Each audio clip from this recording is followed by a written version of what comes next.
On part pour 52, un an de calendrier éditorial, 52 sujets. Donc, tu as 52 cases à remplir.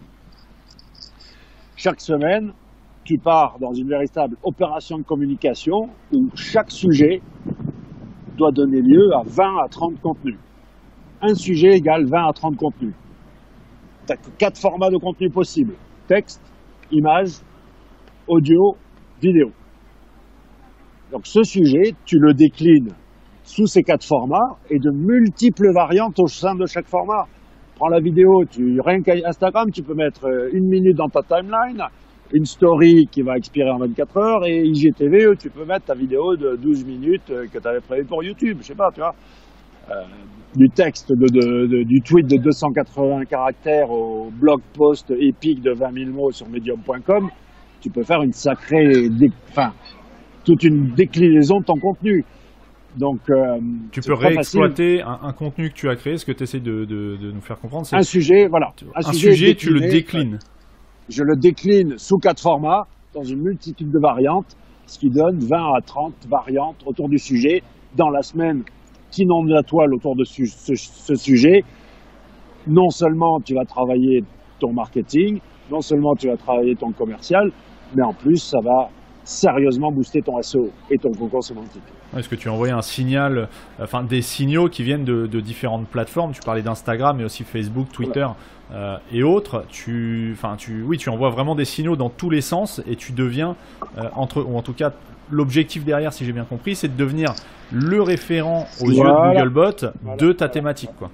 En fait, Google, il voit que on s'en fout du nombre de RT ou de machin, tous ces trucs-là, là. Ce qu'il veut, ou des clics sur ton URL, non. Ce qu'il veut voir, c'est une émulsion. Il veut voir que ça bouillonne. Il veut voir qu'il y ait de l'agitation autour de ton contenu.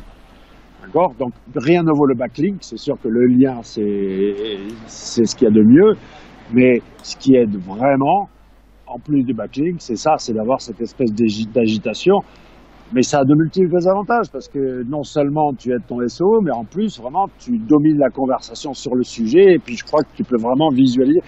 Tiens, pour tes auditeurs, qu'ils aillent chercher Conversation Prisme, sans E, tout attaché, conversationprisme.com.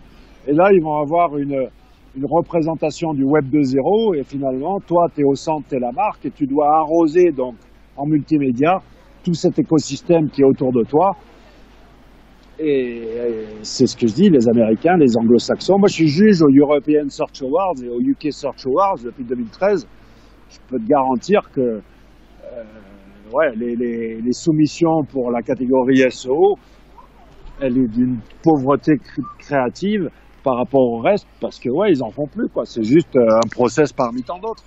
Ouais, c'est ça. Donc, ça devient vraiment secondaire. C'est plus une fin en soi, comme tu disais en début d'épisode, quoi. Mais pour tes auditeurs, là, fondamentalement, la question que j'ai posée tout à l'heure, de quel droit mérite-t-il d'être numéro 1 par rapport à X paramètres? Si vous prenez bien la mesure de la chose, la fiche produit en elle-même, ou la racine de catégorie, la valeur qu'elle a.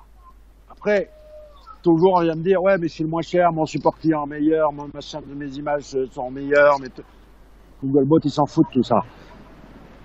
Il faut arriver à, c'est un peu du Sun Tzu, l'art de la guerre. Mettons qu'on soit 300 rebelles, là, et qu'on doit affronter les 300 000 soldats de Napoléon. Qu'est-ce que tu vas faire? Tu vas aller en plaine, te faire découper, ou alors tu vas venir chez moi en Andorre et dans les montagnes, on va leur faire des pièges, etc., tu vois. Option 2.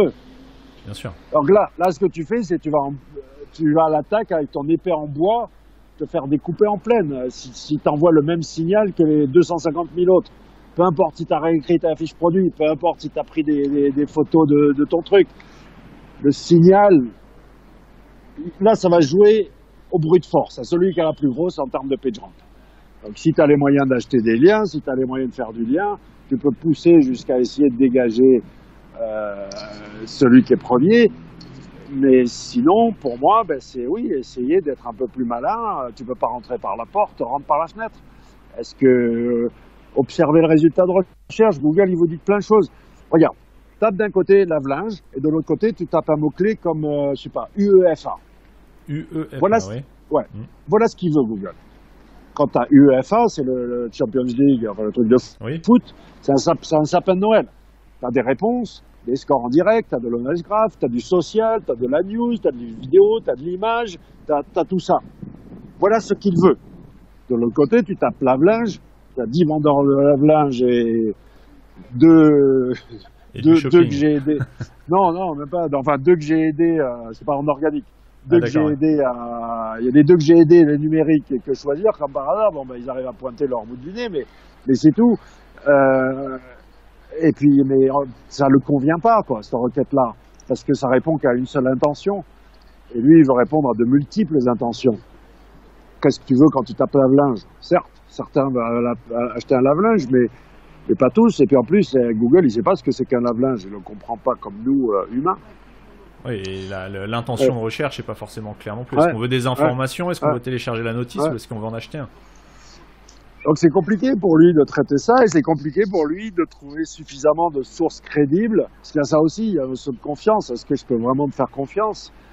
Et est-ce que tu mérites vraiment que je dégage le premier pour te mettre toi? Donc c'est plus compliqué. Et puis surtout, oui, ce que je crois aujourd'hui, c'est peut-être malheureux à dire, mais j'ai quand même vu le web évoluer depuis un espace de liberté où on pouvait faire ce qu'on voulait, où c'était carrément le Far West. La fortune en une semaine, c'était possible. Hein, à l'époque, je l'ai vécu tout ça. Alors qu'aujourd'hui, c'est un grand supermarché. Et avec. Oui, il suffit pas d'appuyer sur un bouton pour truster le top 10, quoi.